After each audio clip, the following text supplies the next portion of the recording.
there. This is guys talking about stuff with a new segment we're calling Classical Appreciation. And it's the typical roundup of Alex. Kevin. And, The artist knows me. yeah, the artist knows me. Time to go classical.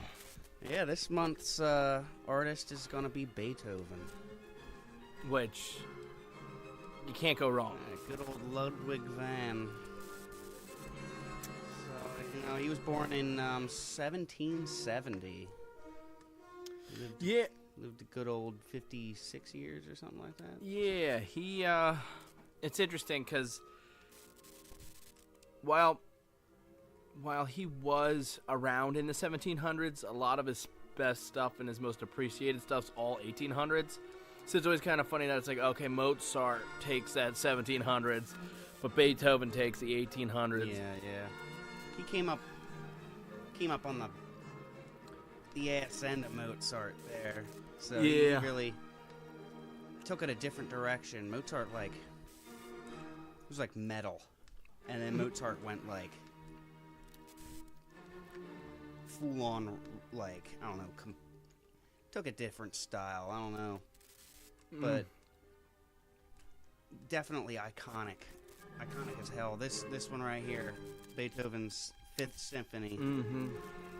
It's one of the most iconic classical music pieces. Yeah, ever. Yeah. I mean, this is like that. Every cool kid who plays classical but also plays the electric guitar is like ba ba ba ba. Yeah. I mean, how do you get more metal than ba ba ba ba da da da da da da da da? Because thinking about playing that on doing power chords, some other kind of it's like, whoa, that's heavy, man. So yeah, so many metal musicians. Well, now I have an idea, Kevin. Right. I always listen to classical music, and I'm like, how can I put this into my rock? It'd be awesome. Oh yeah. But yeah, there's so many metal musicians that do that, and it coming out really fucking awesome. Yeah, look at Megadeth, Marty Friedman, man. Yeah. And Marty Friedman, even when they asked him, they were like, oh, because he had said something about Jimi Hendrix, how he's like, Jimi Hendrix isn't the best musician ever. People act like he is. And they're like, oh, well, who was your inspiration? He's like, Beethoven. I was like, he almost none of Shredder stuff comes from blues. It almost all comes from classical. And that's why metal and classical really go kind of together, hand in hand. And even rock and classical sounds good. Pink Floyd did a hell of a job with that. Yeah. I mean, classical influenced a lot of modern music. And the last 200 years have really been classically influenced. Oh, absolutely. But yeah, public domain. Public domain. Thank you to the public domain, which allows us to have this amazing music today. Yeah, that's a good thing. We don't even have to talk the whole time. We can just sit back and you can have a listen there. But Yeah. Oh, do what they do. I don't know if you know, but during a NASCAR race, sometimes the commentators will go, "We're just gonna let you listen to the cars now," and they just shut up and say, The thing is they put them on the speakers. They put the sound of the cars on the speakers, so it sounds like that all the way around. You don't hear the. Yeah. You know how we were making fun of ASMR the other day? I was making fun of ASMR with somebody. It wasn't me, I don't think. So ASMR is that stuff where it's just people making normal noises that you're used to and it's supposed to relax you or whatever. And I go, and it's over videos of nothing happening. It's just, hi there, hello, we're going to talk, just to talk. That's really what it is. That's weird. And I said, sports announcers were the original ASMR. Yeah. Except I do like sports announcers and I do appreciate that stuff. But it's funny though if you think about it. It's like, oh yeah, they're the guys talking over the thing. Without the talking, it's a whole different experience. Yeah, exactly. So. Yeah, I mean, we're guys talking about stuff, and we are talking about this classical music. But yeah, we are talking. You guys, you should really take a good day and just listen to classical shit. Just have a day outside, take a walk, just put this on some headphones or something. I always tell people, if you have homework to do, put classical on, and no joke, I'm not joking. if I listen to nothing, it takes me longer than if I'm listening to classical. Anything else takes me longer than if I listen to nothing. It's sort of classical a makes you faster. It motivates you a little bit. And it's crazy. It's like they say if you listen to classical, you'll do better on tests, you'll do better in like all these ways. And then you get these people who are like, classical's pretentious, and it's like, maybe you're just an idiot. I just feel like it's just so mentally stimulating all the time that, like, if you're doing homework or something, you could be doing a problem, and then you'll sit there and think about the problem, but so many things can enter your mind in that. If you're listening to a classical song, it's so, keep going, so, like, you just think about the thing, and it just kind of organizes your mind in a different way. Well, and one thing, I do think it's funny when you'll find people who are like, I don't listen to classical, but then they love, like, Disney soundtracks, and it's like, you realize, like, all of that's taken from classical, right? You realize that most of that is classical. Yeah. Like, a lot of people don't consider things to be classical. Like, John Williams is classical music. John Williams, yeah. Even though it's new, it doesn't mean that it's not that style. Ugh. The modern-day composers.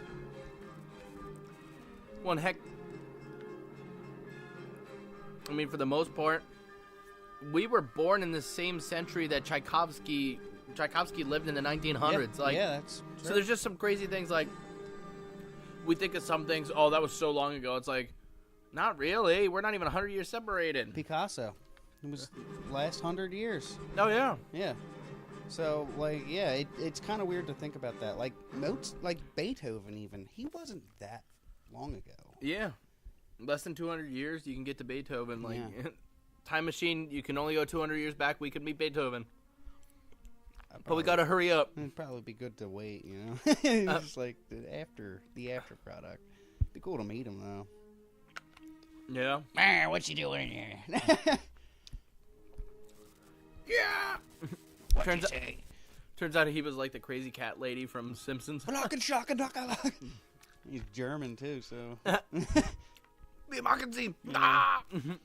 When I took musical appreciation, I learned that when he was 12 or 13 or something, his favorite composer, I forget who it was, but he was playing like 100 miles away, and he walked. It took him a week there and back. He walked to go see the guy. He walked there and back. He's in the nearby town 80 miles away. Yeah. I'll just walk there. Yeah. But that's crazy. It just shows. Nowadays, you just get in a car, drive 100 miles. It takes, what? An hour? Well, couple hours. Oh, no, dude. An hour. Go on the highway. 100. I don't take none of them back roads with the yuppies driving under 100. 100 miles an hour. It's like Kevin's like, oh, yeah, I got to West Virginia yesterday. It only took me an hour and 20 minutes. It's like, bruh, what? Well, I was driving to New Jersey for school. That took me an hour and a half. Yeah, if you would have said, like, yeah, I went to New Jersey. I got to the beach. You know, I was there 42. 45 minutes. Like, No, that's just to Philly. That's from here to Philly, and then there's still the other drive. Yep. Well, see, the brutal thing is, like, going through Philly's the brutal part. Mm-hmm. I didn't go through Philly, though. I went, like, Westchester, all the other places. That was always fun. But, yeah. Today, we will be talking about Beethoven. That's spelled L-U-D. The reason we're not talking loud is for the appreciation of the music.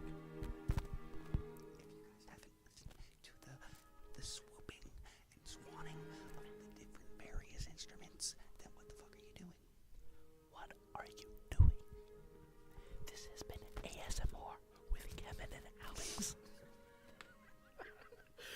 You know what would be perfect is if, like, none of that went through. I know. Somebody's just sitting there, like, it just goes quiet for, like, 20 seconds. Like, just listen to the music. I guess he wasn't joking. Yeah. It's time for another ASMR. No, you can't go right back into it. See, that's the thing about, like, a show when you do, like, skits and stuff. You can't just go right back to the same you joke. gotta jump around. Yeah. Dave Chappelle was a master, though. Mm-hmm. Yeah. That show was one of the funniest things ever. And then Key and Peele took it. And he even joked about that, yeah. I know, right? The best comedians fall into their own shit that happens to them. That's the way to do it. Mm-hmm. Well, that's why I always tell people when they're like learning an instrument or they're trying to understand music, it's like, learn your way because there is no one way. Yeah, you gotta learn your way. There's just things to pick up here and there, you know, like ideas. Like I just keep thinking, like with classical music, one of the things when I took musical appreciation, there's different little things that they do. Like there's the rocket theme. There's the rocket theme where it goes like it goes up in notes real quick. I thought it was like Rocket Man. Randy Rhoads does have that. Like that's like a reverse rocket theme. He's going down instead of up. Yeah. And then there's Die Valkyrie has the swirling, and it makes it seem like you're like going down a river. That's supposed to be about Die Valkyrie. Yeah, Hans Zimmer did some of that on Dunkirk, and he really messed with some people because people were like, "Oh my god, it's just so terrifying." It was. Yeah, it can. Hans Zimmer's a pretty good composer. Yeah, it can have some pretty good effects. No, Hans Zimmer's great. Yeah. Did you know Hans Zimmer's like first big movie was The Lion King? Did the music for The Lion King? Did not. That's pretty cool though. So like that, it was like, okay, try number one. Did he do Circle of Life? Yeah, I mean like so basically he was like, okay, so going to compose an African theme for my first theme. It's like, oh my god. I hope they keep the original songs and don't do like a Rihanna version of Circle of Life. Circle of Life. And then you're just sitting there in the theater like, why did I pay to see this? Did Jay-Z make this? Did they? Oh, speaking of that, Great Gatsby is one of the. This? That's one of the biggest misses in a soundtrack ever because the movie's actually pretty good. Yeah, exactly. That's the what soundtrack I thought too. Just doesn't. It's a 1920s movie. I think the 1920s version is better just because of the soundtrack. Like, you have a modern. I love cut, you put some good jazz stuff from that time on there. You could do something really good. That's the main thing. They're trying to pass off a 1920s movie. It's for kids. With it's new and cool. Nowadays music. 100 years later. Almost, basically. Like. And while I will admit Braveheart's not the most historically accurate films ever, the music fits, and it works. Yeah. If Braveheart had some ghetto rap from the mid-90s, like, oh, motherfucker gonna die, you know, and then Mel Gibson's like, oh, and then cuts the guy's head off, like, that movie doesn't work. I get that. It's like he's trying to promote himself with the whole thing, but, like, that was not the way to do it, you know? Also, how about that 90s Romeo and Juliet when they switch them out with guns?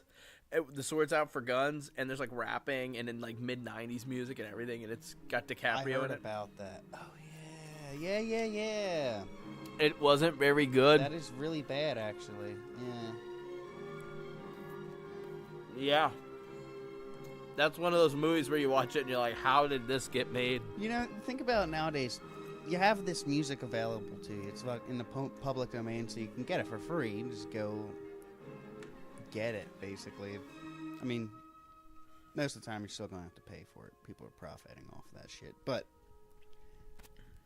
you can get this stuff, and it's like you can just have it anywhere. You have it on your phone. You have it on your laptop.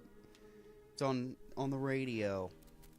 But back in Beethoven's time, you had to walk 100 miles to listen to this shit. Yeah, that's crazy. Like, well, people who had money would have just been taking carriages. But still, like, you had to take actively go do stuff. People don't care enough about important stuff anymore. Everybody just expects things, and that's kind of the way they treat it. Like shit, because they go, I get it for free on streaming. I'll listen to this band this week, and then next week I'll listen to another band and another band. It's like nobody has any connection with anything they listen to or anything they watch anymore because they're like, well, there's just going to be something next week. So and I feel like that messes up creativity too, because then they're just like, well, people aren't going to enjoy this as much, so I'll just like shit it out, and then I'll just move on to the next one. Well, and companies go, we're just going to be trendy rather than make anything good. Yeah. Why am I going to make Taxi Driver when I can just make whoever the trendy pop star is, throw her in a movie, and just put $2 million on we it. could make Who a Lets crap the fest. Dogs Out the movie, you know? Random pop jam. The Justin Bieber movie, that was actually a thing. They made like Bieber 2. movie? What? Yeah, like actual movie theater movies. And you know what? It made money. You know why? Because little girls like Justin Bieber because they don't think for themselves. Did you say people who are in their girls, people who are Did you say because little girls like Justin Bieber don't think for themselves? I may have said it. I do not disagree with but that I will philosophy. say this. Any of those girls who did would probably laugh about it now. They're probably not still... You know what? The fucked up thing is they probably do still listen to Justin Bieber, and that's everything wrong with modern music, in a nutshell. They're devoted to the worst musicians of their time. Well, like Beethoven worked for his fame. He worked for that shit. And, Justin Bieber literally had his parents post something on YouTube. Yeah. Like... Because he was a little kid playing a guitar. Like, what? I was a kid playing a guitar. I'm a cute kid time. and I sing pretty good. I was like, And who you're gives a a kid. fuck? Yeah, the last castrato was 100 years ago. So, like, you can actually find recordings of it, too. It's weird, but... A what? Castrato. What's that? So back in the classical times, 1700s, 1800s. The last one died 1920 something, I think. So kids, it would happen a lot with orphans. They would go to orphanages, and the orphanages would be like an opera house or something like that. And they would take the kids, when they were still prepubescent, they'd cut their balls off, and they would keep their voice high. And they would be able to get ranges and stuff that even women can't get because they'd be all from the chest. Like, it'd be all, like, they could just go full range. And, like, they were, like, getting shit that women can't get, like, because they can go lower. They can go low. Anybody gonna high. volunteer for that job nowadays? No one does that. Well, people have said that, like, Michael Jackson had, like, chemical castration when he was a kid and stuff, and that's why he kind of had that, like, all the problems and shit, and his voice was still high when he was older. Wow. That was, like, some people say that. I think his dad said that. And people say that with Justin Bieber, too. They say that they think he might have been taking some chemical castration type things to prolong his prepubescent era, so he would still have that fame. I think he was taking meds there for a little bit. He's kind of messed up, Yeah, so yeah. that makes a lot of sense. Wow. Yeah. Justin Bieber sacrificed... You know what? I take it back. Justin Bieber sacrificed a whole hell of a lot to get where he Yeah. Hey, if that man said, you know what? Don't want my balls. Yeah. Want the fame. Hey, if a man can sit there and say that, that's a tough decision real. for any of us guys. Right? The messed up thing about it was back in the day when it was like the orphanages and shit, a lot of the time it wasn't the kids' say. It was just like, they're like, you're here now. And it's just like, what? This is what you're doing now, but I don't want to do that. Well, you're in the wrong orphanage, buddy. this is Czech Republic. You don't have choice. This is general population. This chicken... We don't want the homies having kids. What do you think we are, royalty? Yeah, yeah, there's some messed up stuff with that, but yeah, so you said one of them was recorded. Yeah, there's a recording of the last Castrato's performance. It's pretty interesting to actually check out. So, if you guys are ever interested in that, check it out. But it just sounds like Michael Jackson or Justin Bieber. No, it sounds like it doesn't get like that though. It sounds like really good because you go up into the head, stays in the chest, so he can get up there, but he stays down here. Wow. Yeah, he's like, it's pretty cool. Like it's cool, but like, fuck, man, you had your balls cut off. You know, like, yeah, wow. Like, dude, you're nutless. I don't even want to think about that. But the singing, you know, like everybody's like, You got to sacrifice one body part. What are you losing? My nuts are not on the top of that list anywhere, man. You know, man, like, just like a Christmas tree, you don't hang the balls at the top. You put them at the bottom, and you'll keep them far away from them knives. Ask Justin Bieber when he's 12. I'll take the fame. Yo, Justin Bieber's like, You know what? I could make $20,000 working at Burger King, or I could be famous. I don't need balls to get women. what are you going to do with them when you get them, though? He loses them, he's just like, oh, that's what they're for. He made that choice when he was 12. He didn't realize. He's like, yeah. What are balls dropping? I need them for what? Oh, so he sits there and he gets a Kansas silly string. And he just. That's horrible. We dive deep on guys talking about stuff. We're talking about Justin Bieber's lopped nuts on a Beethoven episode. This might be the greatest podcast episode in history. With the Beethoven in the background, it's perfect. It feels like a Kubrick movie. You can talk about anything, and it's awesome. You know what? We should just start playing classical music in the background of every time. Podcast. You know what? Who else you got? I mean, I have some stuff. I got some Mozart. Okay. All right. Good. I have. You know what? I should check. I have another Beethoven one. It's in quad, though. But that might have Moonlight Sonata on it. Yeah, you should check that one out. Oh, you're saying that you have a quad and you're... Oh, you need a certain thing for it, maybe? It'll play on a regular player. It just, you wouldn't get the quad effect. Oh, okay. You got Johann? No, I'm sorry. It isn't the pieces I thought. It's Night on Bald Mountain. Which this thing from Fantasia, with that movie used to scare me when I was younger. Yeah, I know. It's like all okay. That's all like music that was in Disney, but isn't for the Disney thing. But that's cool. So it's got the sweet Blue Donahue, or You got Johann? I have some Skid Row CDs with Johann Sebastian Bach. No, I'm joking. He just goes as Sebastian Bach, but still, think about Sebastian Bach, You're like, freaking Trailer Park Boys. You got Chopin. We're going through Alex's little thing here. This is your previews on the months ahead here, guys. My money would be Mozart on the next one, though. I have some Mozart, but it's in a box. I'd have to go through that. Well, yeah, I mean, like that next for another next time, month yeah. will be the. But we don't want to make that choice now because we want them to be guessing.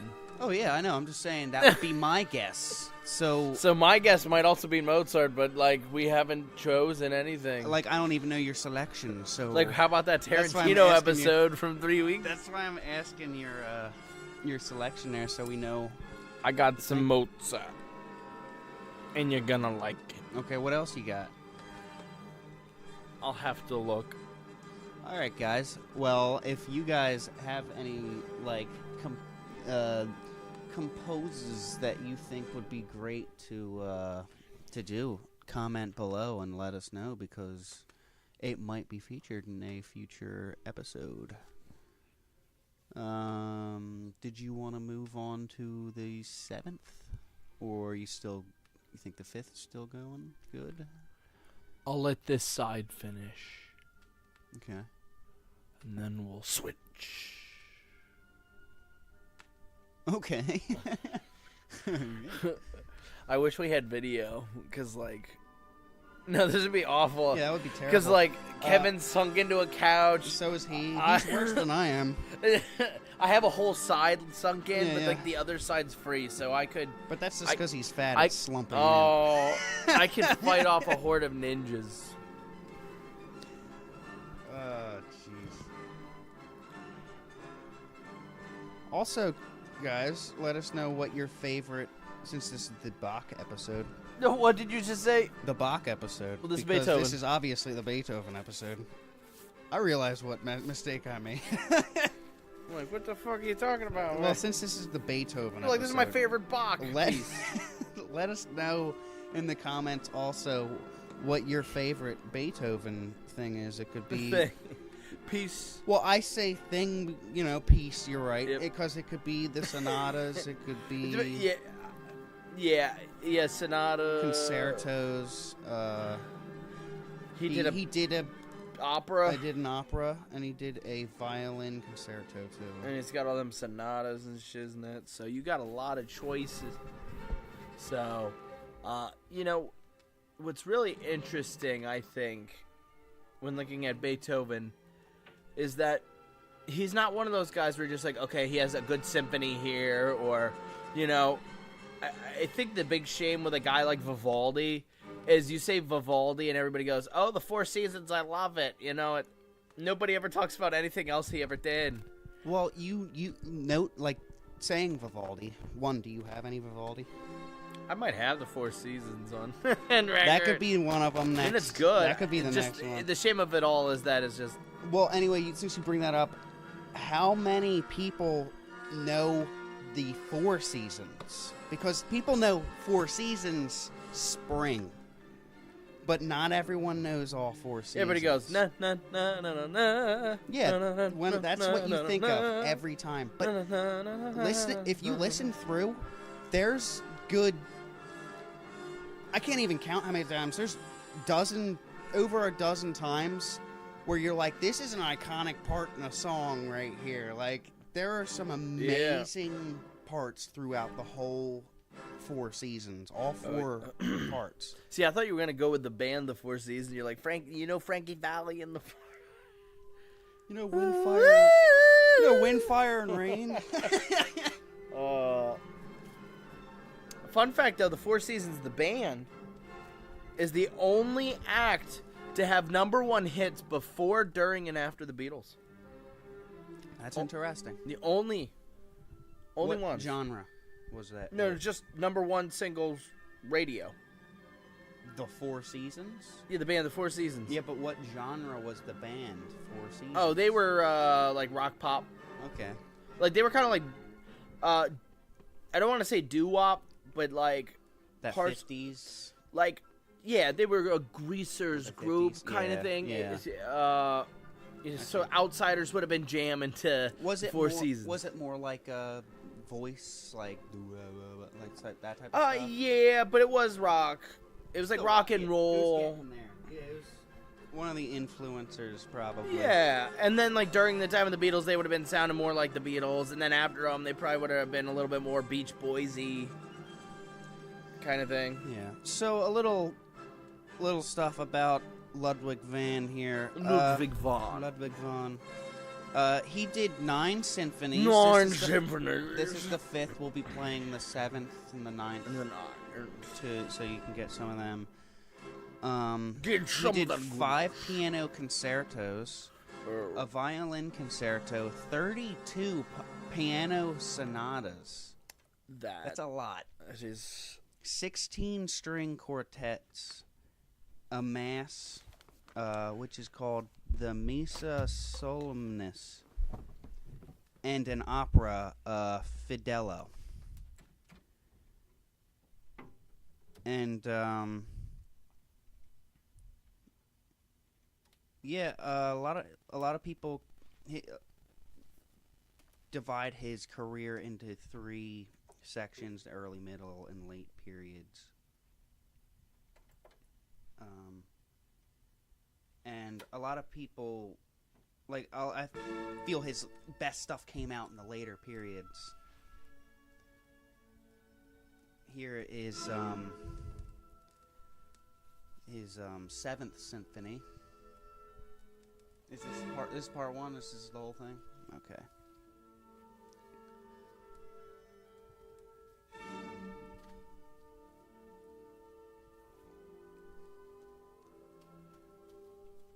So at the age of 21, he moved to Vienna and studied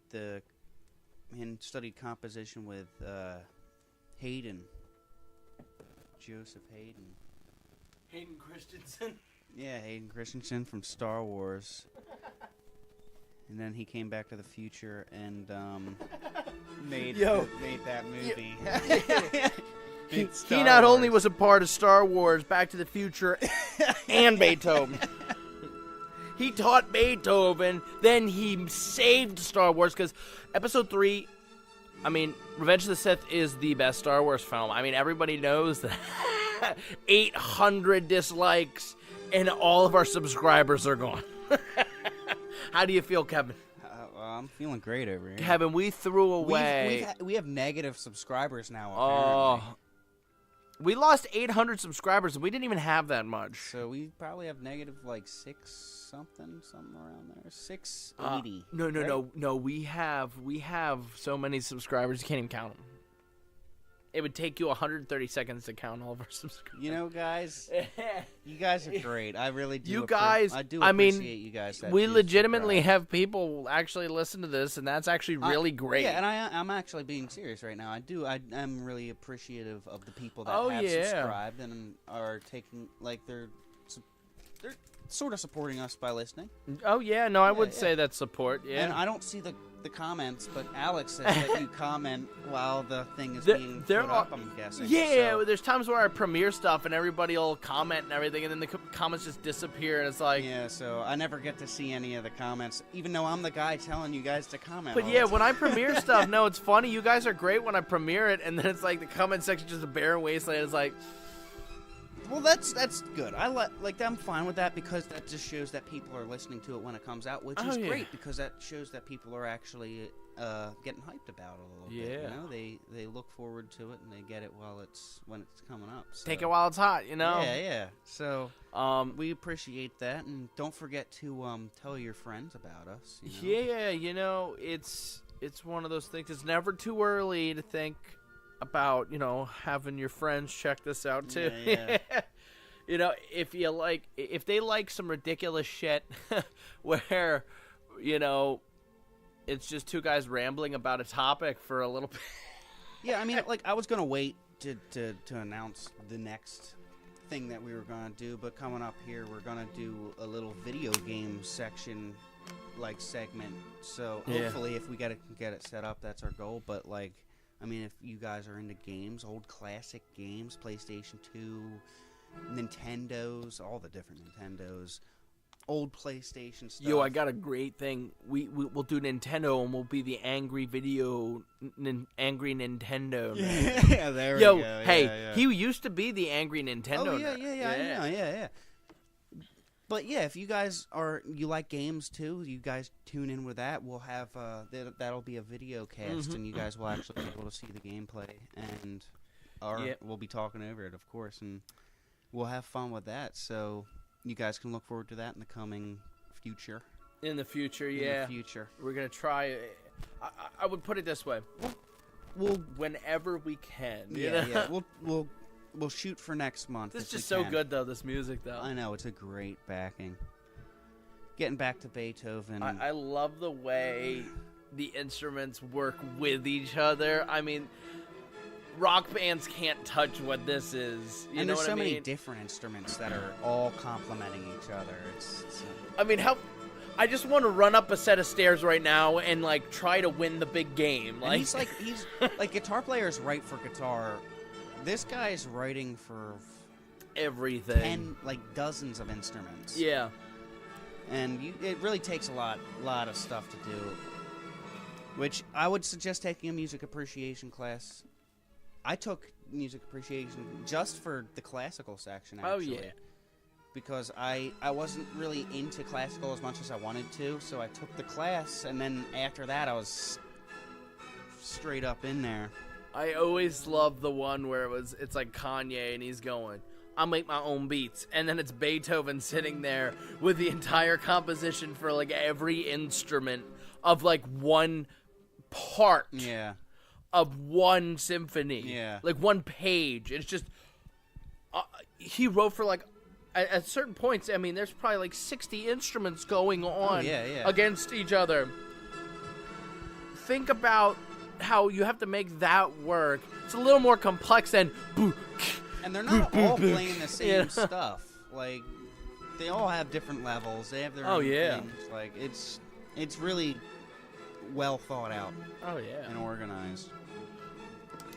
Well, Beethoven was famously hearing deficient, you know, like, He wasn't the most hearing guy yeah, ever. he started losing his hearing Oh, in it's his so late sad. 20s and basically was almost fully deaf by the time he died when he was 56. 56. Let me Yes. be I can confirm yeah, that. 56. Yep. Yeah, Mr. Expert over here.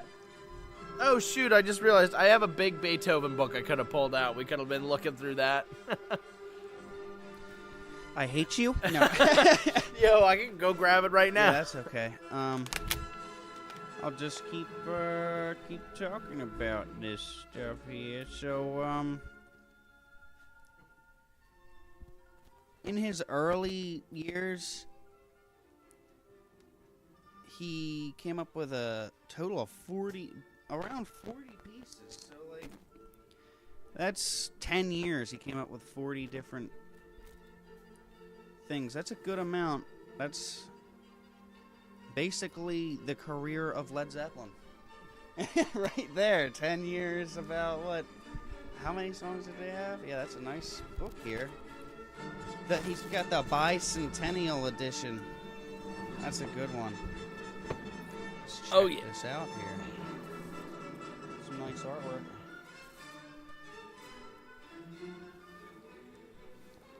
Johann Schneck. Man, this is like legitimate though. Like it's like I know. It's got the notes that he would write to. Yo, I love the load time on those pictures, though. I know, right? Immediate. This is like. I know. It's like, really. If you guys think that like your phone isn't good enough, you should get one of these here books. Cause, dude, load time is instantaneous. Yo, that's the thing. They're gonna remarket books back to kids. Your load times are freaking ridiculous, man. I know that. Check like, this thing out. I know it's a big thing. Like the amount of information you can get from a phone is ridiculous. Oh, like it's we've insane. been looking stuff up for things on our phone stuff just to get it out there so we can efficiently do it. But you know what? Analog needs it's got its place in this world too. No. Like he's right. Digital. That's the digital connection. The books are the analog of that, and you retain, I would say, probably 60% more information if you read it from a physical book. Oh yeah. Well, you also devote all your attention to it. I read a thing where they said, yeah, they actually found people reading books off of screens were retaining less information, and it's because it has something to do with there's a disconnect between you and a screen. And then there's also a disconnect where on your phone, you never give it full attention. Like, even if you're reading on your phone, you still have other things going on, the bar at the top with things going on, and the colors aren't the same. And if you as, think like, about a it, physical... if you think of a book and you're thinking about a part of a book or something, you could picture the cover of the book, the feeling of the book. Oh, yeah. Get the smell of it in your head.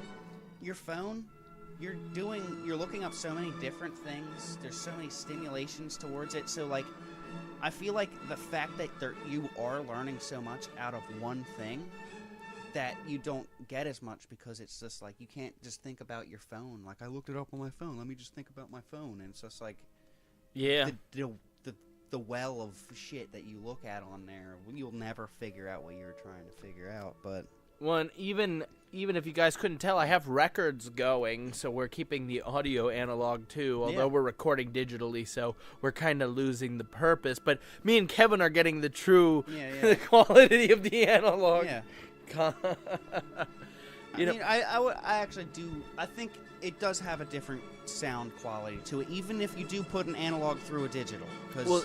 Well, if you listen to Miles Davis on a record player, he sounds 10 times better than he does digitally. And it's just like a proven thing. It's weird. Yeah. Put Kind of Blue on the vinyl, it just sounds so much better. And I know people are like, what? It's like the qualities of it. Like, vinyl brings out a certain like it fulls it out.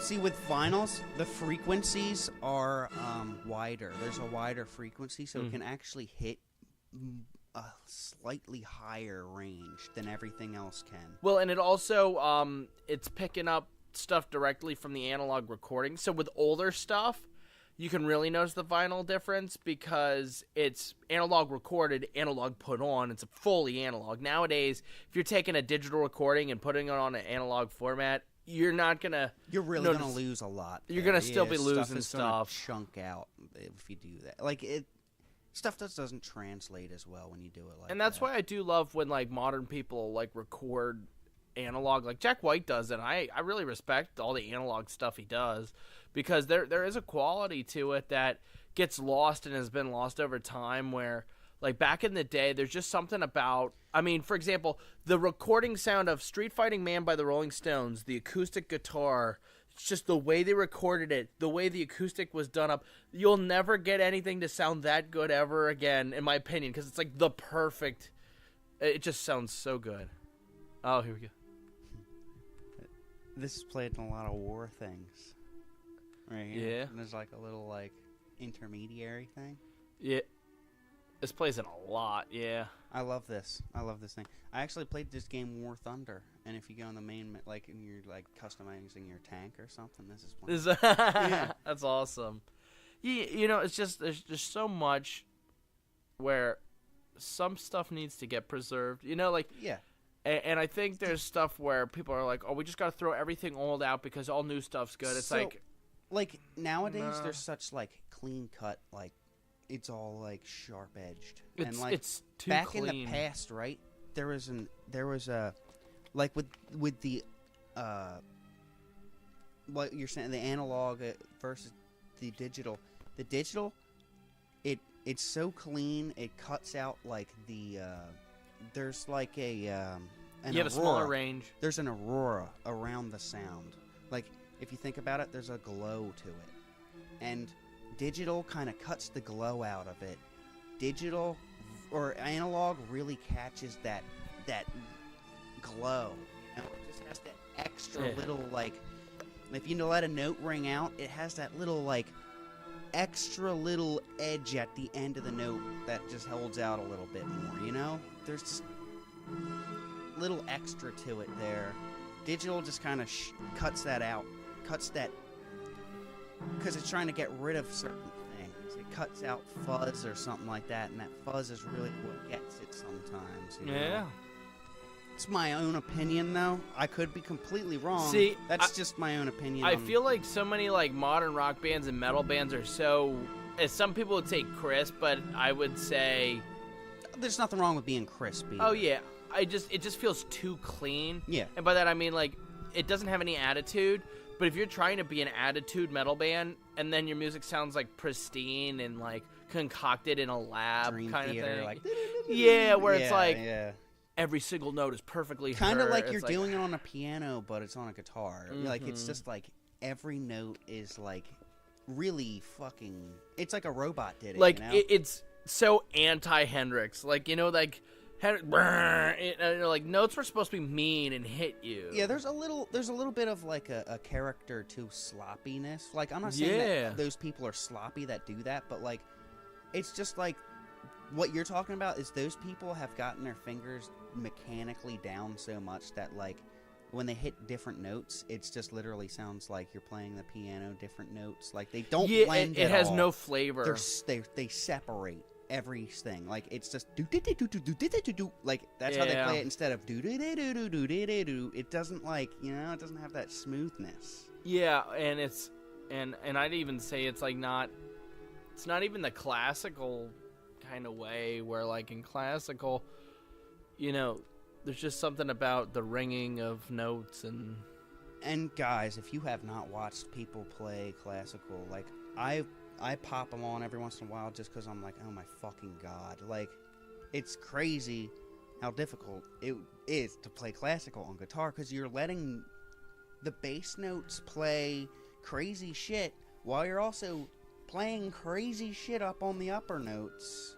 Yep. And like it kind of doesn't sound like it should work, because like one's going down, one's going up, and they just kind of like twist your hand in weird ways. See, I've messed around with some of that stuff, and it's fun. I want to learn some classical just to get the See, classical and folk music are way harder than people give them credit for. Yeah, Everybody yeah. always talks like, "Oh, Dream Theater's the hardest thing on guitar ever." Or the one I get is who is it? Dragon Force. Dragon Force, they can play so many notes. They're just so fast. It's like, let's hear Dragon Force. I feel like my influence of Led Zeppelin just pushed me towards folk out of it. Like, that's not like... I never liked folk growing up or anything, but, like, now I respect it and shit like that. But, like, my playing-wise, if I was going to say classical or folk, I'd say my style falls in the folky style just because of that. But, like, see, I really want to get into the classical style more. you're like, But if I could get both together, a folky, rock, classical amalgam. And that's where the good music comes from. Steal from multiple sources, Kevin. Always remember that. Never take from the same spot too many times. Yeah. Hey, Greta Van Fleet. I don't know if you heard. You should have switched to Black Sabbath. Yeah. You should do it. Hey, if Greta Van Fleet did a different band each album, that would have been an interesting concept. If they did that, like, that would be okay. See, you have like a Zeppelin style, then it's like a Sabbath, then it's like a Beatles, then it's a people Queen, bitch and all that about stuff. them for doing the Led Zeppelin thing, but if they did like Pink Floyd next, and it or would if be they giving did like Queen, it'd be giving new looks at the different genres. And I do think Greta Van Fleet does a different look at Led Zeppelin. They're not exactly the same. I don't think they're as good, but look, I don't like the thing that people say they steal their sound. Like, if you're gonna like, you like Led Zeppelin, right? You're gonna make a Led Zeppelin type song. It's gonna sound like fucking Led Zeppelin. You have a singer that sounds exactly like Robert Plant. Yeah, it's No gonna have shit. it. It's Like- like, why not utilize our advantage? Exactly. And that's the thing that people get mad about is when, that guy has to be able to nail Robert Plant. Like, 99 out of 100 people aren't gonna do that. Yeah.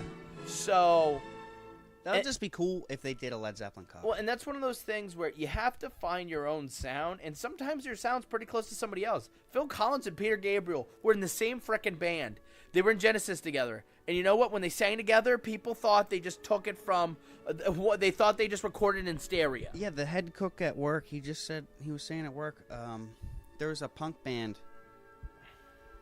I'm not going to be able to say what bands I'm saying, but he said the singer, a lot of people were like, he made an album and he changed up his singing style for it. Yeah. And everyone's like, oh, you sound like this guy, like the guy from Bad Brains or something like that. And he's just like, oh, that guy's fucking awesome. So, like, thank you. Like, they're bitching about, like, you sound like this guy. And it's just like, thank you. Like, this guy's awesome.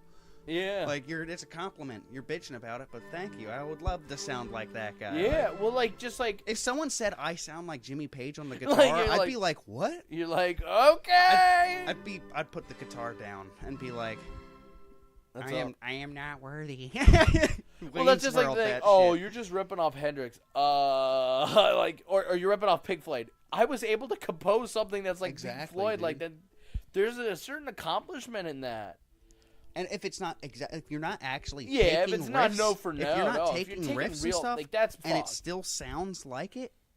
Look, and that's the one thing about that Highway tune from Greta Van Fleet. It doesn't sound like any one beat. You can't pick one Led Zeppelin song. It sounds like. And this is great topic here because this gets into the classical training and the newer way of training, because the newer way of training is you go to school, you learn one piece from one teacher, you move something else, you learn a piece from them, you learn a piece from here, you learn a piece from here, and you're supposed to piece them all together at the end. And it fucks everybody up, honestly. Classical way of training, which the way that Beethoven would have done it with Haydn and like probably it was his dad or something like that. I'm not really sure. It might have. I think it was his dad or something like that taught him. It might have been Mozart that I'm thinking of. Their dad was a. I am thinking of Mozart, but anyway, classical way of training would be you have a master that has succeeded through it in years. They take up an apprentice, and yeah, apprenticeships are a classical way of training, you guys, in case you have not realized. And that's the better way of training, because you learn from one person who doesn't change your style of trying to learn, which happens in school a lot because the one teacher will teach you one way. Here we go. There's the 9th for you. Not Mr. Ludwig von. That is one of my favorite movies, though. Yeah. I love Clockwork Orange so much. It would be a sin if we wouldn't mention Clockwork Orange. Yeah. With Ludwig von. Oh yeah. It is. I have the Clockwork. watched that movie. Yeah. For the first time, and it is definitely one of the best movies. Like, Oh. it is a weird fucking movie. Oh, absolutely. I'm not gonna say it's not. But it's No, awesome. It's a great movie. I have the soundtrack, but I think I'm legally not able to share that with you yeah. guys. That's why we're playing Ludwig van for you. Straight Yeah. Ludwig van. Oh, here you go. This is such a great part. Anyway, if you had a classical teacher, let's say if you had Beethoven's son as your teacher, right? He would teach you Beethoven's music.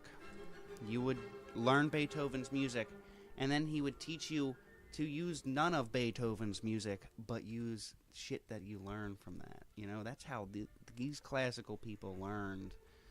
They learned how to imitate and then emulate, which I feel like is lost a lot nowadays. Everybody sounds exactly the same. and Everybody's that's imitating. Everybody imitates. Well, that's and 'cause there's all everybody's these fake. people, all these movies that are coming out.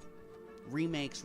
Everything's a remake, you know. We got, even we were talking about Magnificent Seven. Well, people act like there's no original ideas, and then like I'll bring up so many movies and so many bands on the underground. Like I love when there's no good bands anymore. I'm like, have you listened to the Black Keys, Arcade Fire? Have you checked them out? No. Well, I'm not saying that there's not any of that. Well, I'm just saying absolutely the stuff that's getting out, like yeah. the bigger stuff. It's all the imitation, and nobody's emulating. Like, Well, and that's the thing. there They should don't be little things that you could take, like they took People that aren't thing from a supporting. Steven Spielberg type Business thing, you know? is supposed to support the arts, and arts are supposed to support business. It's supposed to work in like that kind of idea of the infinity where they're both working within each other, through each other, forever in each other. It's like you're supposed to take a hint from everything. Like, you take the Hitchcock thing where, like, at the beginning of a movie, you're standing in the background every time.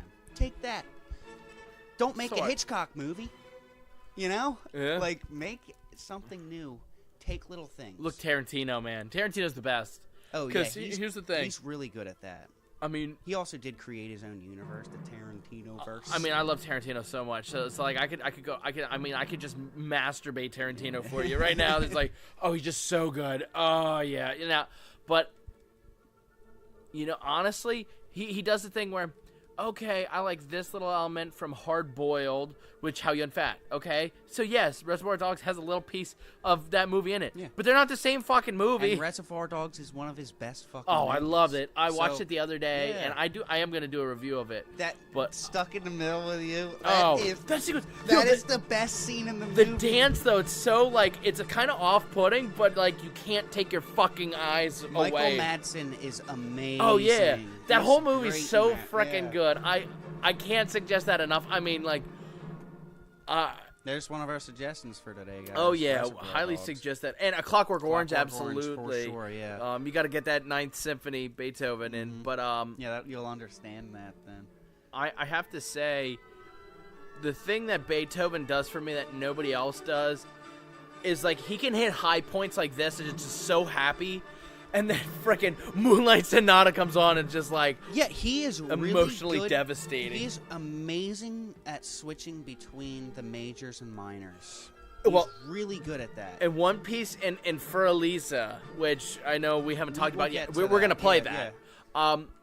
There's a part where you know what? I'm going to wait till we listen to it, and then I'm going to go into it because every time... You should note that down to so you remember. Yeah, I'm looking at this book that Alex gave me here, and like, if I was gonna like, I took a music theory and I learned how to read music and stuff. I've forgotten by now, but I could teach myself again. This motherfucker. Look at this.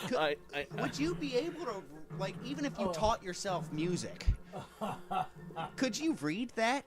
It looks like he just squiggled on this Well, piece of paper. And Yo, he's just freaking like, legend, man. Here, play Maybe this. he was blind too. He just Oh my didn't get diagnosed. He's partially blind. My question is like he gave sketches for a symphony, so he's just like jotting shit down, but like did he just like is this what he gave to people, you know? Like, I jotted this down real quick, do it. Hey, Read it. I wrote this thing. You're gonna. I always, you know I what? always go to that because of that one movie. Because elementary school, growing up, I tell you what, though. They played a movie for us. It was like Beethoven Lives Upstairs or something like that. And it was this kid, and he's just always hears him like upstairs, like flipping out and stuff. Like this motherfucker. I'd give my left nut to make a Beethoven biopic starring Gary Busey. Oh, yeah! Tell me that wouldn't be the best thing ever. Ah! Yeah. Dude, Yo, he already did great. and then you could do a documentary and it's from Buddy Holly to Beethoven. There you go. Oh. No, see, I actually really like Gary Busey, and I like I think he, you know. I also like Nick Nolte. Mix them up. Yo, in Practical Jokers, there was an episode where they joked around with about Gary Busey. Then Gary Busey showed up, poured water in the one guy's face. And said, "I'm not Nick Nolte." That's hilarious. I used to funny. mix those two up a lot though, but I know now Gary Busey has a longer face, and he's bigger. Oh, He's a lot bigger. I'm Gary Busey. Hey, how you doing? You want to play? You want to play a game? He'd be awesome if I would love to do a slash. You know, okay, Gary so Gary, if you're listening, I want to do a whole lot of stuff with you. Yeah. We're gonna do all these short films. We're gonna a slasher movie with Gary Busey. Yo, there we go. Hey there. I know you're trying to sleep, but I want to cut your fucking head off. Like, hey man, whoa. I know you're a busy guy, You'd be but great, if you got a good day off, you could come help us out with something. That would be great. Like, no pressure. I got a $20 Arby's gift card in it for you. Yeah. I know it's 90% chance you say no. Actually, probably 99.8 chance you'll say no. But you know that off that 0.2% chance you'll say yes. We got you on food all day. Alex, we got you on Infinitos, man. yeah, there we go. Alex will pay for your stay. I'll pay all $7 for his pizza buffet. Yeah, but he'll pay for your hotel room. Oh, because we're the wealthy ones here. Here, we'll start a Patreon, and you guys will pay for Gary Busey's hotel room. GoFundMe. Okay, here's we're gonna start a GoFundMe.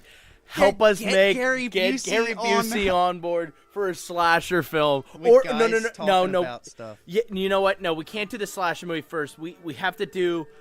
I mean, if we're gonna go all for it, man.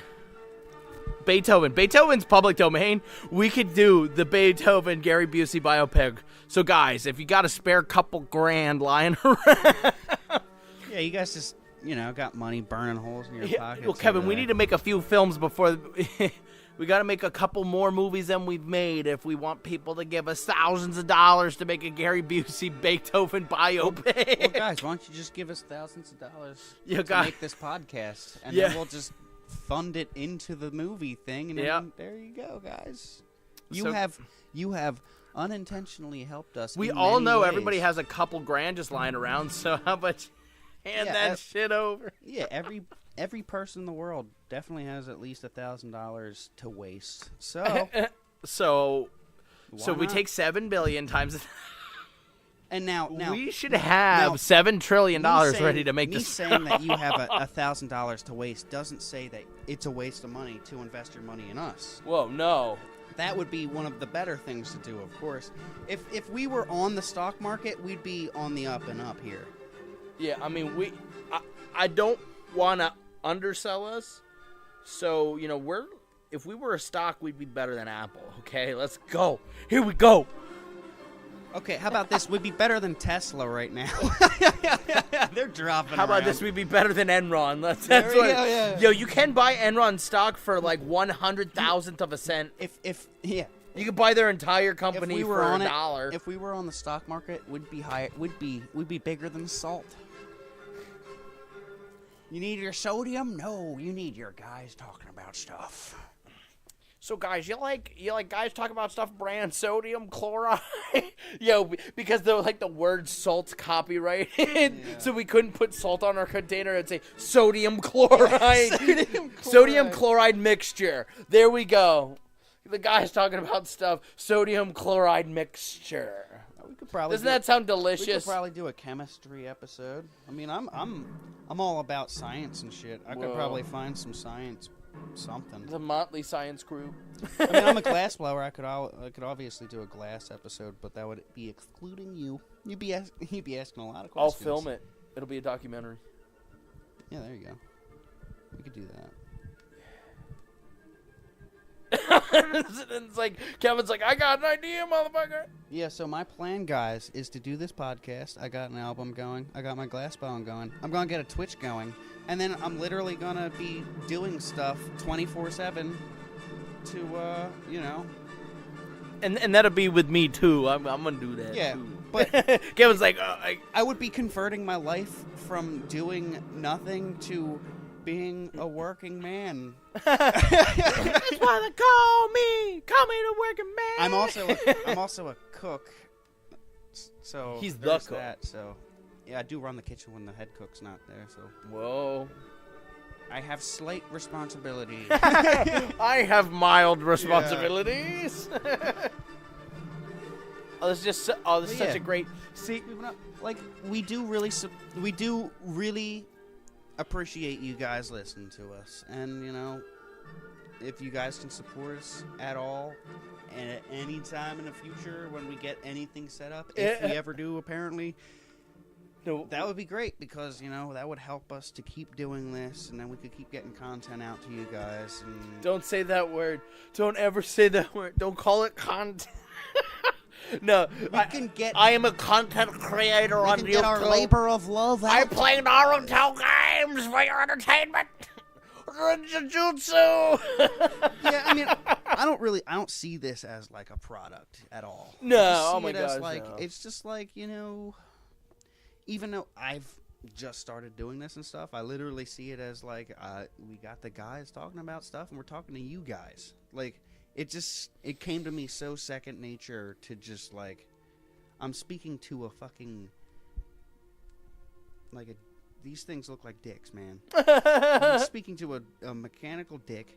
And you're jacking off Optimus Prime. And look how fluently I'm doing it. Now it just seems so second nature just to to be talking to the masses with no masses in front of me. Yo, we don't see anybody, so it's just like, yeah. I mean, I performed in front of over 100 people probably. Yeah. And I think I'm just calm when I have to perform. I don't really have any kind of, here's the, I have general anxiety, so for me, performance anxiety, I'm used to being anxious. I feel like I get, when I'm actually on stage when I'm doing that stuff, I just get so much more calm. I'm just I'm there and I'm just like, wow, this is great. It's transcendent, you get to see people fucking smiling because you're fucking do a solo or something. You're just like, this is awesome. That's the best. It must be terrible if you suck, though. Ding, ding, ding, ding, ding. Well, even if you suck, you can only see the first 2 rows. with the lights and stuff, you can only see the first 2 rows, and then they move the light or something, you can see the whole crowd, and you're like, oh fuck. And then they put it back on, you're like, all right, and then the first 2 rows. first 2 rows, man. Yeah, that guy. But the best part is in the every music video in the 80s, everybody always stopped performing to point at the cameraman. But that's everybody else in the audience is like, that was me. Yeah, he pointed at me. It's he didn't point at the cameraman standing to your left. Mm-hmm. It was me. Eddie Van Halen loves me the most. It's like, okay, Bob from accounting. Eddie Van Halen really liked Bob from accounting.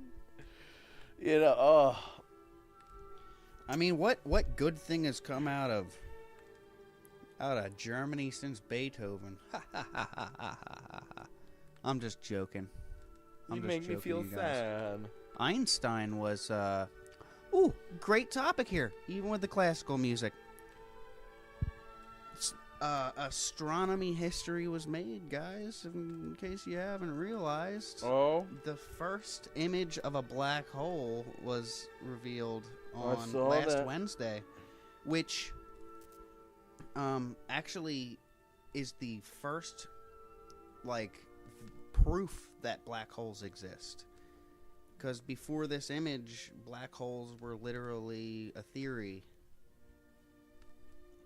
So the picture actually is physical evidence that there is black holes, and now it's probably going to be like a new era for astronomy now because of this image that came out.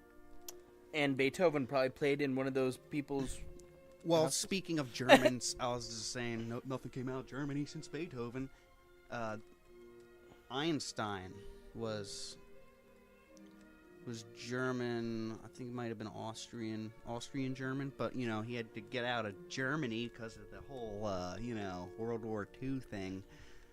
But yeah, he was the one that originally came up with the general relativity, which dealt with the gravity and all that behind black holes, which this image proved him right. And he, near the end of his life, started to doubt himself on all that. So, like, 100 years later, and he's still right about it. That's pretty crazy. And, like, he even thought that he was wrong. Well, I wonder if... I always hear that comment, like, oh, if Beethoven was alive, or if some musician If Beethoven was alive... was alive, his music wouldn't sound like that. If Beethoven wasn't alive, there wouldn't be Beethoven. I guarantee it. The way that today's society is, like, the fucking dork next to you with, like, fucking... Alright, this is horrible. But, like, the kid with, like, physical deformations, like, can't do anything, can succeed way more than the person that's, like, Jimmy Page of today, Like, I'm not trying to say that, like, someone with deformations couldn't be as good as Jimmy Page, because, like, I know some people that have some deep, like, there's some, limitations, and they're still fucking amazing at what they do. So I'm not saying anything against that, but I'm just saying, like, Beethoven could have been just as good as he was nowadays, but, like, just... the kid next door that sucks, that just has his computer and he's hitting fucking 2 buttons to make fucking Beyonce's next song will make it more than he would. Yeah. And, like, that's sad. That's kind of, like... People don't care about anything anymore. Like, I'm not, like... there's, like, an internal struggle right now with me because I'm trying to, like... Because it's, like... I get the fact that, like, everybody should have their opportunity to succeed, even if you are, like, fucked up in some way. Like, not fucked up, if you're, like, if you got mental problems, you shouldn't be succeeding. Certain mental problems. If you're, like, mentally insane, like, about to kill people, you should probably leave the hallway and let people walk by, But I forget where I was going with that, but yeah. People.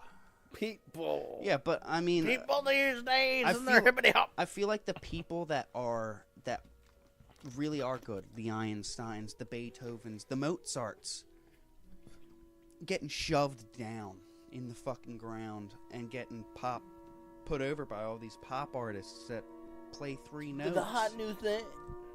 People are more concerned about the hot new thing than the next good thing. Like, Randy Rhoads could have gotten overlooked if he didn't go to Ozzy. But then again, he was in Quiet Riot, which became huge. Yeah. But they wouldn't have been as big if he didn't leave. I don't think. They could have been, probably. Honestly, they had Randy Rhoads. But even back then, even the 70s and the 80s was not the same as today. It's just the internet has... Yeah. It's given people opportunity that, like, unfortunately shouldn't have the opportunity, and takes it away from the people that could actually push society forward. Yeah. And it harms it a little bit. But, you know, what are you gonna do? Can't get rid of the internet now. No one can just EMP the world and just get rid of the internet. I mean... Right, guys? No one can just EMP the world? Not trying to suggest anything, but maybe we'd be better off if we didn't have this shit. No one can cause a solar flare and get there where... Like, in all honesty, like, I'm not an anti-technology person. Neither am I. That's why I'm so, like... It's not the end-all, tell-all, be-all, it's hard for me to get it out because, like, I'm trying to, like... Like, there's I'm some trying good not to be stuff, a dick here. because also some of it's, like, independent people have a really easy way to communicate and distribute and everything, but the problem is we're so big business-oriented that it's a shame because, yeah, like... the small businesses really do... Even economics, like, take an economics class. Small businesses are what pushes the bigger businesses too. Like, you need the small businesses, even though the big businesses cut out the small businesses, so they don't have to budge where they are. In the old village days, people had roles, people did different things. So maybe you were a shoemaker, maybe you were a blacksmith. But you would trade. You would trade too. Like, but like. You got the guy down the street needs some shoes. Be like, make me a shirt. You know? Yeah, like, make me it a wasn't jacket. this like all of us go to this heartless, soulless corporation that's just telling us to march give them, for the money, and give them money that they're just gonna put in a bank account and not spend. Which I'm going to have this money so I can buy a third yacht, and my nephew can have anything he wants. Yeah, like. I get it. Rich your people millions. are out of touch, and that's what make the your problem millions, is. right? They just need to be back in touch with people. People who used to have to communicate and talk to people. When you and your boss lived in the same, area. Your boss lived right down the street from you. He probably wasn't gonna fuck you over. But here's what I'm saying: you can make nowadays your he lives across the country, and you just talk over to the phone line. You can make your millions and stuff, but if you have $220 million. Save 25 and have that as your living stuff, and then take the rest of that money, put it in small businesses or something, like people that are holding on to their money, that 1%, they hold on to all the money in the world, billions of dollars and stuff like that. No one person's going to be spending all their billions of dollars. Oh, yeah. And it holds the money back from the poor people, and they can't get their money, or their business can't get started up. Well, you should just get your job. Because there's no money in circulation for those people to get. Yeah. Because the rich people hold it, and that I did learn that in economics. That creates a whole thing, and then the banks have to print more money. It artificially stimulates inflation, and that's why inflation's has been going up since the 70s. Is because all these millionaires and billionaires have been holding on to their money more and more. I can't let my money more reach and more those of them. worms. But think, if everybody in the world's holding on to millions of dollars, yeah, what the fuck? There's gonna be one person that's like, can I just get food? I don't need money then. Fuck it. Like, there's gonna be some slum dogs there. Yeah. Oh, yeah. And that's where Beethoven comes in. Do you have any John Williams? Say, what about John Williams? Yes, I like John Williams. You got John Williams? I do have John Williams. You do? I don't know that I can play it. Nah, that's not public domain, but that would be cool. I mean, I like John Williams, yeah. Could we call him up and get permission? Hey, John, is it okay? Hey, John, I know that, that you're Star Wars is kind of a big deal. Yeah, I know that you're making millions on this, but since you already did make millions, could we just play it once on our show for free? Do you mind if I play the entirety of the Empire Strikes Back soundtrack on my We're not making money on it yet, so it's okay. We're poor, motherfucker. Yeah. We're impoverished youths.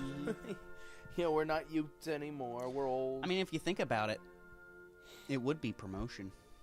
We'd be promoting his music, but why would John Williams need promotion? He's like, you know what? You're right, guys. Not getting enough promotion. You're like, you know what, guys? I've been slacking off these last few years. Let me, sure. Was that the end of the record? I guess so. I guess it's time for a release. Yeah, we have 2 pieces. Oh. We have 2 little sonatas for you coming up here. And then we'll probably call it there. But, guys, you can look forward to next week's episode, the Marvel Universe episode. It'll be coming out the day of the good old Endgame. So that'll be fun. Oh no. Should have lots to talk about there. Let me see if there's anything else. Yeah, there we go.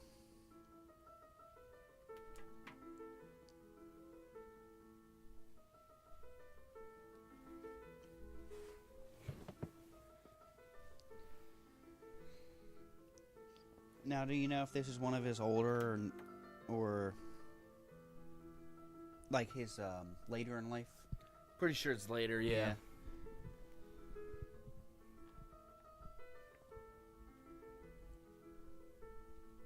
Yeah, he did a lot more sonatas and piano piece stuff toward the end. Yeah, and What if you didn't know the song would be For Elise? Which is... German. I don't know German. Well, For... This is the dance. Isn't this for Ellis or something? Yeah, before Lisa, what's her name? So, but here's the thing, the interesting thing is, it's kind of somber, the somber piece. And then right here is like the dance, he's having the dance with her, the memories, the ideas, the dance with her.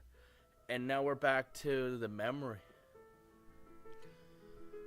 But Yeah, maybe it's still a dance. I never thought about the...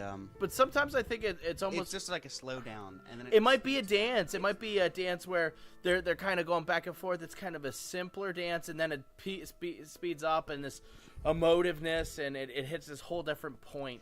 Yeah, this is kind of like what I was saying earlier. He's really good at switching between the like minor and major feeling. He was better than Kurt Cobain. I don't... Kurt Cobain does that a lot, too. He does a good job, but like... I couldn't... This Beethoven, you know. Literally, I couldn't say any musician nowadays that I know of. I'm just saying, like, I haven't researched into it, so don't bitch at me. That does it better than him. No, but like, I'm sure there's classical musicians, even metal musicians that could probably do it. But I mean, what metal musician uses major? But actually, psych, I take that back. Major is actually a really, really common metal one. With hair metal. Oh, no, I'm joking. For soloing, I think Ionian is like is one. And that was for Elise. No.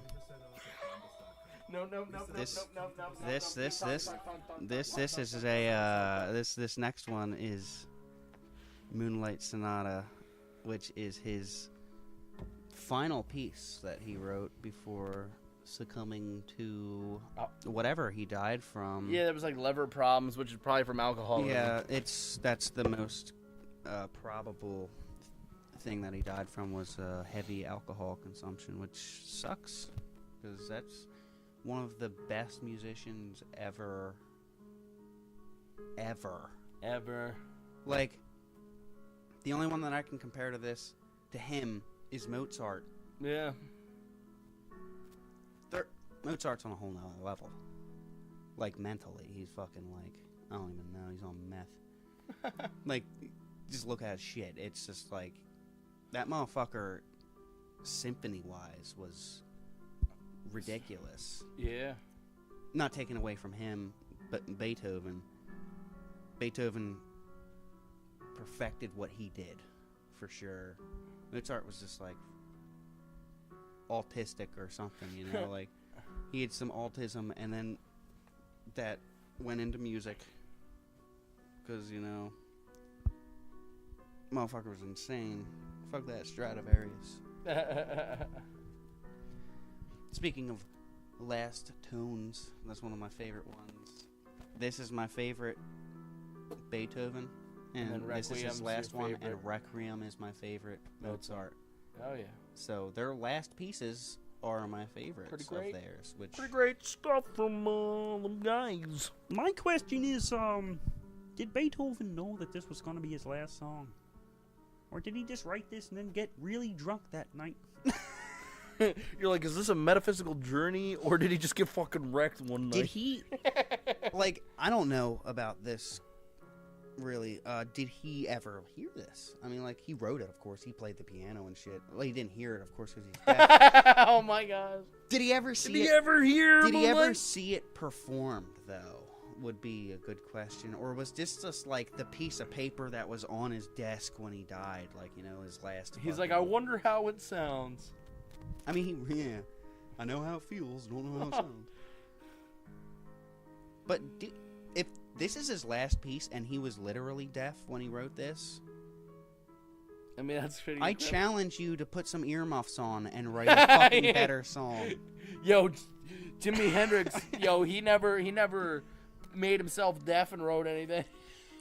If for real, if anybody can get any big musician, I don't care who it is, anybody in this thing, or even if a big musician hears this, it's not a challenge, it's just a request. I would love to hear it. Any big musician to try and put earmuffs on and write a song that's fucking as good as Moonlight Sonata with no hearing. Yeah. That's my challenge out there to any big-time musician. I mean, fuck it. You guys, you're probably musicians listening to this. Try it out. Just comment below. Let us know how the fuck it goes. How it goes. Even put the audio file there. I don't care. They're like, I'll take a listen to it. sounds like shit. Hey, man, I've written some pretty good stuff that I think sounds like shit. But other people are like, that's amazing. I'm like, oh, yeah, okay. Yeah. I Share us your... Yeah. You know what, though? I will say, you're saying, speaking of people who, like, their last thing was great, All Along the Watchtower for Jimi Hendrix was on his last Jimi Hendrix Experience album. All Along the Watchtower is not his song. Well, I know, it's a Bob Dylan song. So, first of all, he didn't write it. His best song's a cover, bro. Jimi Hendrix, his 4 best songs are covers, man. That, like a Rolling Stone, like... Foxy Lady. See, Purple Haze is his also. Purple Haze. You know, yeah. He has... there's a lot of great some stuff. hits that, like, cut through there. So, like... Oh, yeah. You're right, Little though. Wing's fucking amazing. Yeah. He's the Metallica of his time because Metallica is a badass fucking cover band. If you ever hear Metallica cover any song, they fucking slay it. Yeah. Like, Am I Evil? Whiskey in the Jar. Whiskey in the Jar. Blitzkrieg. Way better than the original. Didn't they do... Turn the Page. Yeah. Yeah. Like, they're a really good cover You band. said Am I Evil, right? Am I Evil? Am I Evil? I think they Yes, wanted to be a cover, but like they started and they were trying to do covers at first, and then like, let's fucking do something. You Garage Inc.'s their best album. Hey, it's better than the other albums from the late 90s, early 2000s, Metallica. That's why they had to put out a cover album.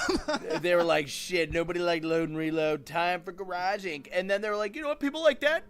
Let's just, Put it out again with a second CD. let's do fucking Saint Anger. Garage Inc. 2. Yeah, yeah. Metallica, if you're listening, we'll take credit for for Garage Inc. 2. Jesus Christ. Oh yeah, If yo, Metallica is listening to this, that'd be fucking awesome. then, That'd mean one of our friends is pretty awesome because they got it to them. Here's what I'm gonna say. That's if a challenge to our Metallica- subscribers. Get Metallica to listen. If Metallica is listening to this, like, thank you for tuning in for some Beethoven, man. Yeah, 'Cause it was Beethoven awesome. is the shit. And, like, I don't care who you are. It could be the... Yo, and then Metallica's like, well, that's why we stop all those metal songs and do our interludes and everything, because classical's great. Yeah. Oh, and here's the happy part of Moonlight Sonata that everybody forgets is part of it. It's because it cuts out before this. I never heard this part, I don't think.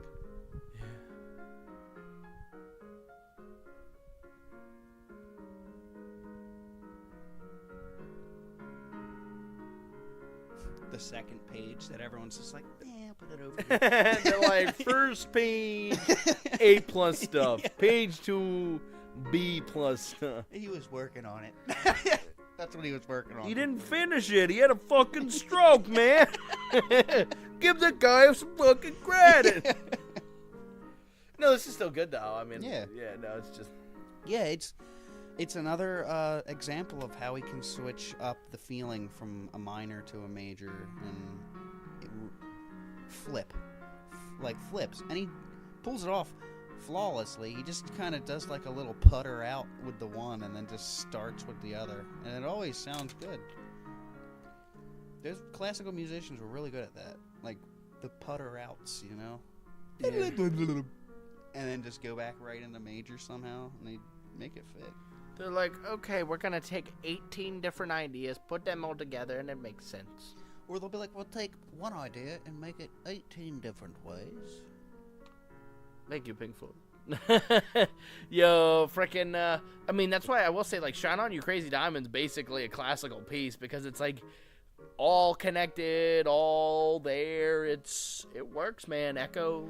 Yeah, they're kind of, like, Pink Floyd is kind of a modern-day composition type thing. Especially with all that's going on. Like, once you get the pianos and stuff included, there's so much extra you can add in. Yep. And that's why I always say, you want to have a nice balance of a lot of different things going on. You want classical jazz. You want all these different things, man. These different ideas. Oh. There we go. Oh, here we go. And Beethoven's like, oh, you guys got bored? Got bored for a second? Fuck you, man. Oh, and this is just epic. The melodies that he comes up with is ridiculous. Yo, let's see frickin' Marty Freeman's. Yngwie Malmsteen's like, where do you think I got my tricks from, man?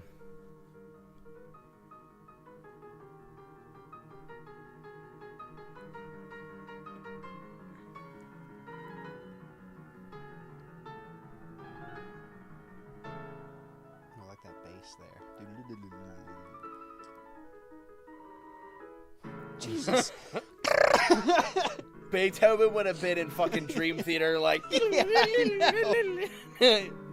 Yo, John Petrucci got nothing on Beethoven, man. I've never... I don't think I've ever heard it that fast. Yeah. You need a good piano that would revert back to that quickly. I played pianos with sticky keys a little bit, and like they don't come back fast enough. Can't do that.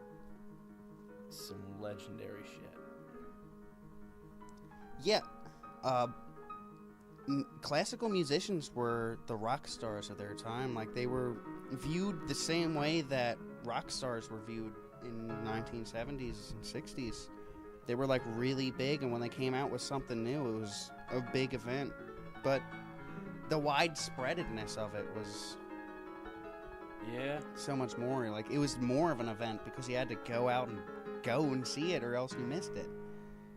Can't get the CD. This is ridiculous. I always love, like, the bass lines that he's, like, they do. They always do that, like, little bass line in the back.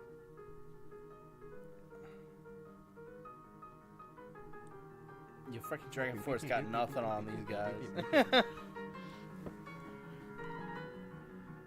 I love those, like, switch arounds. Like, I love that. That's why I love classical music right there, because it's like... It just switches around, flips back and forth. Hello! That's alright, we got little technical sounds happening around this place. And that's when I disposed of the perpetrator.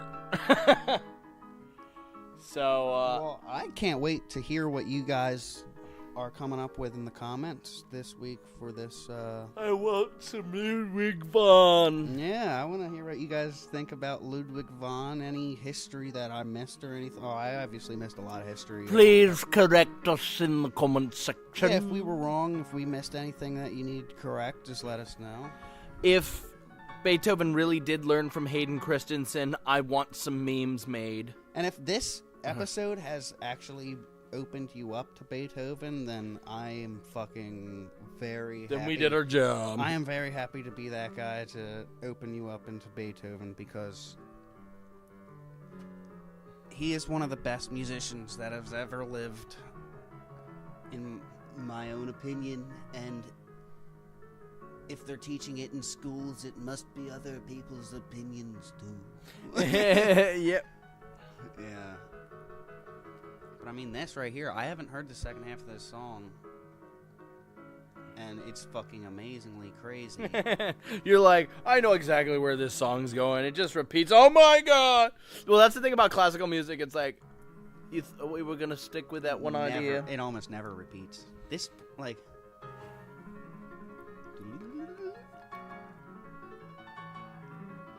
It's like a Mario. Yeah? It's like Mario. It's like a Mario. Oh. No, like... First thought. This would be a crazy Mario game. There.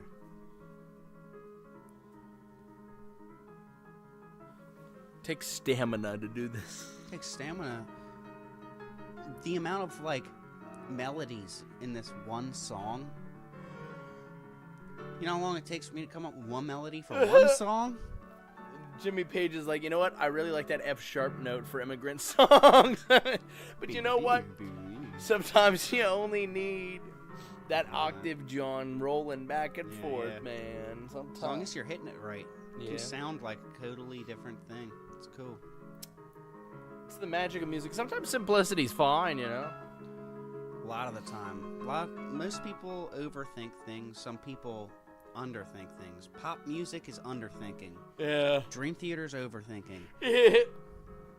Let's calm down, guys. Let's bring rock back. Right where in the simple areas, you know? Simple but good. Simple but complex enough to make you have to think to fucking understand it. Because this spoonful-filled shit wouldn't work in Beethoven's time. No.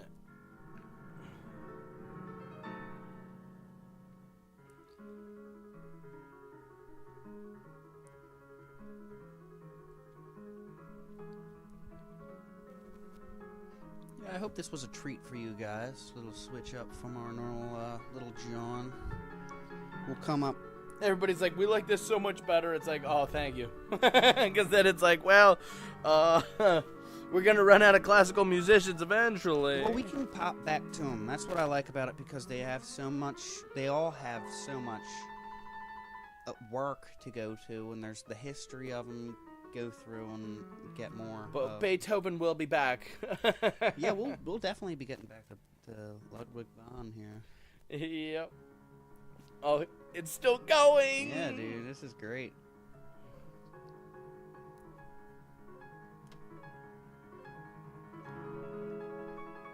Yeah, and this also helps us with our history. All right, there you go, guys. So, is that gonna keep going? Yeah. Thanks for listening in, you guys. This was our first iteration of Classical Appreciation, Beethoven edition.